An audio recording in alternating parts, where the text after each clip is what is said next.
很多朋友后台询问我，投资房地产到底应该怎么管理自己的现金流呢？该花多少钱，留多少钱？怎么样买才安全并且不爆仓？这个问题问得非常好。在我看来，管理房地产风险就等于管理房地产的现金流。投资房地产可谓得现金流者得天下。干讲呢也太干吧。今天呢，我经当事人同意，找了2位客户真实的现金流表现，在这边分享给大家，希望可以给你起到一些参考，内含猛料，不要错过。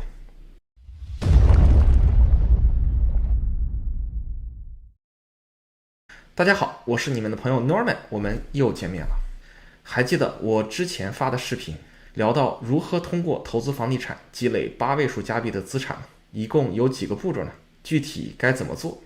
当然是这么做，还有这么做。感谢铁子们的支持啊！没点赞、没关注的，麻烦点个赞，关注一波，谢谢。到底几步呢？总共分几步？3步。第一步，加入 Norman 的10套房俱乐部。第二步，在不爆仓的情况下买下10套房。第三步，好好经营，用收到的租金还清房贷。这里面最难的一步是什么呢？答案是不爆仓。想要投资房地产不爆仓，就需要好好的管理好投资中的风险。还记得我讲到过，投资房地产和股票唯一亏钱的方法是什么吗？对，就是被迫在跌了的情况下卖掉。股票市场，如果我们用3倍杠杆进行投资，也就是1块钱买3块钱的股票，市场如果从100块跌到70到75块钱，券商就会给我们打电话 margin call， 要求我们补缴准备金。这个时候，如果我们不进行准备金的补缴，券商就会对我们的仓位进行强行平仓。平仓之后，市场再涨回100，甚至再涨到200，都跟我们没有关系了，因为我们的股票已经在亏钱的情况下被迫卖掉了。由于股票的杠杆风险比较大，成本也比较高，我个人投资股票市场是从来不使用杠杆的。同时，买股票我推荐大家不要豪赌个股，除非你在那个公司上班，不然买个股是有爆仓风险的，买指数就不会出现这个问题。买股票如果做到不使用杠杆，以及只买指数不买个股，基本上就可以做到不会被迫在跌的时候被强制平仓。房地产市场玩法大不相同，很多人投资房地产都使用了杠杆，因为投资房地产杠杆比较便宜，安全系数高得多。根据加拿大银行的现行规则，我们买了100万的房产，贷款80万，即使房价下跌到75万，银行也不能要求我们补缴准备金或者强制赎回。也是由于银行的底层逻辑所决定，投资房地产过程中，我们不太需要担心市场涨跌造成的爆仓风险，更多的是要关注好怎么管理自己的现金流，不让现金流爆仓。判断市场的涨跌，主要是买房子前需要做的事情。我们当然要挑挑拣拣，在市场中找到一个价格合适的房子，买到便宜，形成买房过程中的战术胜利。房子买下来之后，与其每天患得患失，其实更重要的是要做好现金流风险的管控，忘掉涨跌。如果你买了房子，每天担心房子涨价跌价，像看股票市场的大盘一样，那么说明你很有可能还在房地产投资的初级阶段。即使房价短暂的跌了，绝大多数时候卖掉也并不一定是一个正确的选择。按照房屋交易的现行规则，每买卖一次都会产生7%到8%的成本。按这个逻辑计算，20%的首付只需要平均买卖2.5次就可以全部亏光，这一定是100%错误的玩法。房地产投资并不会由于市场的涨跌造成爆仓，那么长期持有早晚都会有非常惊人的收益。只要买得起拿得住，好好经营，成为时间的朋友，花一段时间把贷款还清，那么大家是一定可以积累到按今天的购买力计算8位数加币的资产的。假设我们的生命中没有紧急事件要我们一定要卖掉自己的房子，那么什么时候我们投资房地产会被迫在跌了的时候卖掉呢？只有一种情况，就是现金流玩崩了，而且中长期看不到好转的迹象， hold 不住了，所以卖掉了。现金流 hold 不住了有2种可能，第一是买了不该买的，第二是买了买不起的。我们分别来看一下。第一种情况，买了不该买的，比如罗永房这种房子，长期负现金流，而且看不到好转的迹象。比如我找到的这个大冤总，今年1月初买的201万的房子，没买在最高点，结果只能租4300。我们按比较幸运的方法算，假设当时借了2.2利息的贷款，30年160万，月供要6067块，地税1个月650，维修费用准备金400，保险150，招租和空置的成本我们都不计算，我们就算每个月的现金流成本，加在一起差不多是7300，只能租4300，这就是实打实的负3000的月现金流。接下来这个房子的现金流有变好的可能性吗？我看很悬。我们刚才都是按比较幸运的方法算的，如果这个买家当时做的贷款是浮动利率呢，现在已经快涨到 trigger rate 了，离爆仓又近了一步呢。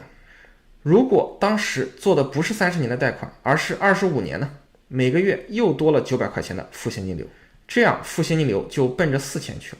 未来这个房子的租金能涨到7300吗？我实在是看不到任何希望。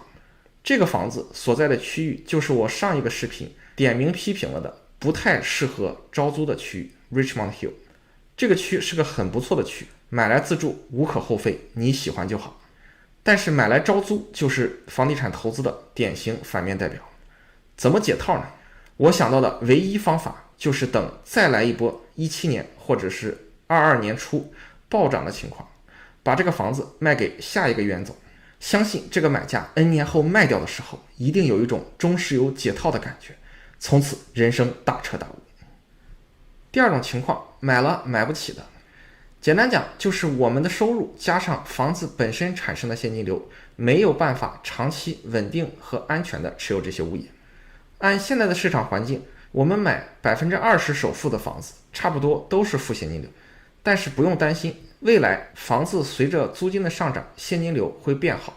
在今天的负现金流到未来的现金流打平甚至变正之间，我们就需要用自己的准备金或者收入来硬扛一段时间。如果你的收入比较高，可以高杠杆快速买房，房子本身现金流不足的部分可以用收入补上，这等于是变相储蓄了。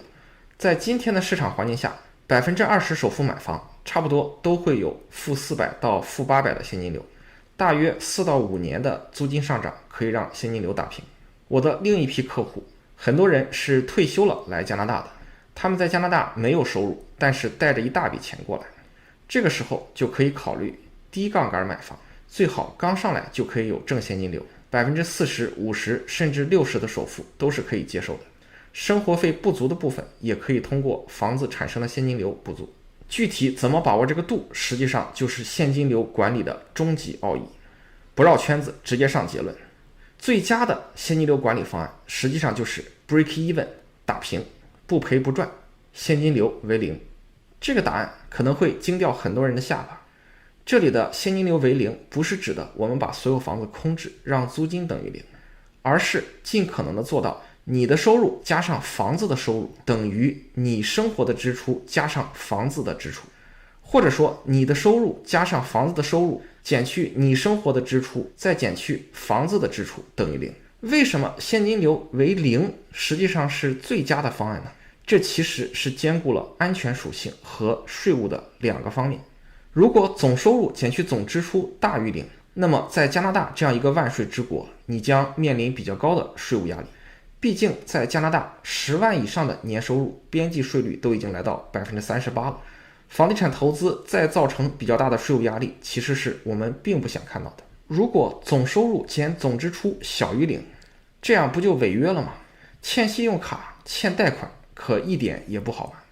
所以每一年维持这个微妙的平衡，让总收入接近我们的总消费，实际上就是平衡了税务和消费的最优解。这么讲可能还是很抽象，我来分享2个真实的案例。这边要说明一下，我主要计算的是现金流的变化，比较像 financial statement 里面的 cash flow statement， 不太考虑增值。我这里面的租金基本上都是真实的，贷款的数额呢，按原始的数额计算，算的比较保守，没有计算还掉的部分。贷款的数额、每个月的还款额以及持有房屋的其他成本是估算的。第一个案例我们叫它小 A 吧，来给大家介绍一下小 A 的背景情况，同时看一下她投资的物业的现金流状况。小 A 是位独立女性，坚定的不婚主义者，原生家庭呢比较一般，多大毕业之后，父母基本上就没有再给钱了，所以前面2套房距离她毕业攒钱呢时间也是比较久的。第一套首付攒了很多年，第2套首付是发了一笔奖金。小 A 在15-16年买了2套之后就没有现钱了，但是觉得小日子过得不错。他的想法是尽快还贷，无债一身轻。很多时候呢，他会提前还贷，以及 double pay， 每个月付2份钱。我们是2020年认识的，小 A 本来觉得自己可能贷不到款了，毕竟未来也没首付了嘛，房地产投资跟他没有关系了。未来呢，努力工作，攒下钱买一些股票 RSP、TFSA， 手里呢有2套房，日子过得也是不错的。我呢告诉小 A， You are richer than you think。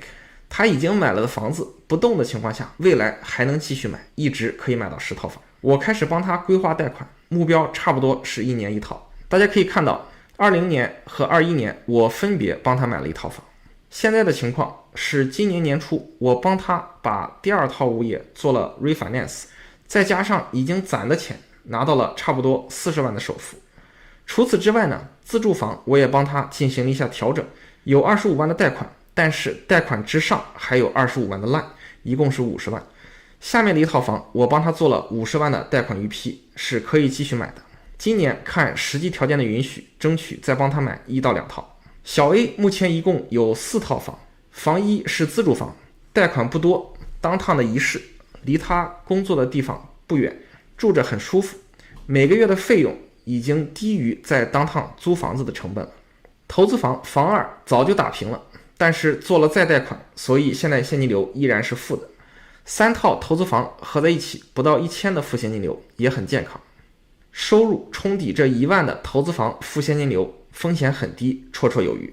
自住房25万的 line 是完全可以当做风险准备金的应急用，这样就不容易出现人生变故被逼着卖房子的情况。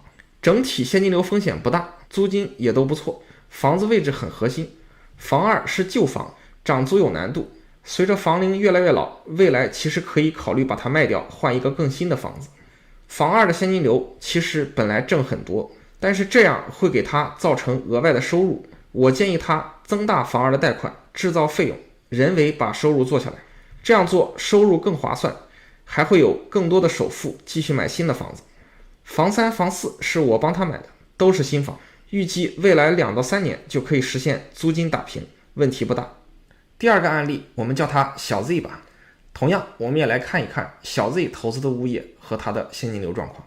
小 Z 夫妻是16年入局房地产市场，父母给了不少钱，超过100万加币，但是现金流很差。他们是我频道的粉丝，问我该怎么办，即将安出。简单讲，前面的小 A 其实是他们的一个很好的参照。他们主要的问题并不是房子投资了没涨，而是现金流状况过于拉垮。16年末到17年初，小 Z 夫妻斥巨资连续买了3个 house， 都是按 35% 首付买的房子。第3套自住房确实买的有点贵了，买在了17年的顶点。前面2套投资房其实还好，按理说首付多出了这么多，父母给了100多万，应该比前面小 A 的现金流状况好。实际情况是2口子每年都在啃老，赚的钱税吃掉一些，房子吃掉11万，孩子养一养，家里随便花花，每年的啃老力度都在5万加币以上。诚实的讲，继续啃老在小 Z 夫妻的这个年龄段已经不合适了，毕竟啃老要趁早，早啃啃得少。打个不恰当的比喻，很多时候啃老问题不怕贼偷，就怕贼惦记。2017年之后买完3套房，一家人的生活质量没有显著提高，而且贷款额度一下子完全锁死，不能对贷款进行展期降低月供，5年来也没有能力再投资其他的房地产。自住房基本没升值，2个投资物业虽然升值了一些，但是都是旧房，大家可以看到房租是明显低于市场价的，而且租客也轰不走，租金也不好涨。自住买 house 没有问题，但是我始终觉得投资买 house 意义不大，我自己也基本不买 house 投资，还是得先买现金流更好的 condo。小 Z 夫妻也犯了和我当年类似的错误，就是自住房买贵了。这个问题有解吗？我觉得得分2步走。报税上还是要诚实纳税的，做个守法好公民。省了税其实会亏了贷款能力，并不一定会得到便宜。房地产投资现金管理上，这2个投资房其实质量很好，位置学区都很赞，适合自住，但是现金流没办法看，而且是旧房，不能随意涨租。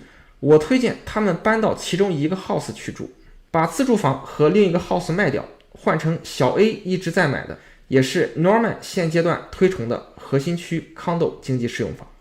如果确实不想搬家，也可以卖掉2个增值的 house， 还掉一部分自住房贷款，剩下的钱足够买多套现金流好的核心区的 condo 了。2个方案都好过继续持有现在的3套物业。当然，如果家里还有条件支持的话，也可以考虑一次性把自住房贷款还掉一些，降低坏债务比例。看完了小 A 和小 Z 的现金流对比，大家作何感想呢？小 A 拿着不到20万加币入局投资房地产，几年间实现了数倍几十万的增值，他的现金流非常的健康，接下来还是可以每年继续买的，一直买到10套房，只是时间的问题。相比之下，小 Z 使用了6倍多的首付，只拿到了差不多的增值收益，而自己的生活却被现金流压垮了，还是很唏嘘的。